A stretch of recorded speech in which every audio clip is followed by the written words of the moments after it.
প্রচুর পরিচিতি পারলো, ঠিক সঠিক এই ফাংশনে যেটা হয় না সেটা দেখতে চাইছি আমরা, কি হয় বোল্ডলি দাঁড়িয়ে একদম, সেটা কি বলে জানো? প্রথমেই বলি আমি একদম প্রিপেয়ার না, এটার জন্য ছিলাম না। অফিসে থেকে স্যার আপনি বলেছিলেন যে ক্যারেক্টারটা খুব ডান পিঠে, এইটুকু আমি শুনেছিলাম।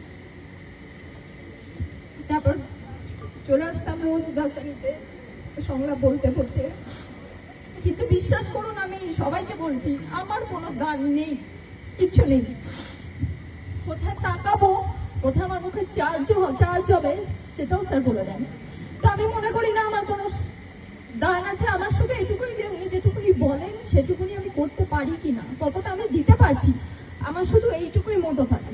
যে সিনটা আমি সকালে পাই, ওই সিনটা উনি যেরকম ভাবে বলছেন আমি সেটুকুনি করতে পারছি কিনা, যেখানে যেখানে যেমন যেমন বলেছেন চার্জ তাকান আমি সেটাও কপি করার চেষ্টা করি, ব্যাস এইটুকুই। আর হ্যাঁ সংলাপগুলো বলি যা আসছেন এইটুকুই। তো আমি গ্রেটফুল স্যারের কাছে যে, কারণ আমি আগের ক্যারেক্টারটা আমার এটা ছিল না, আর আমি বাস্তবেও এটা নয়। তো আমার মধ্যে যে গীতা আছে আর আমার যে কোটের ভেতর মুখ চলে আর কোটের বাইরে হাত চলে, শুধু একটা মানুষের যদি আমি বলতে পারি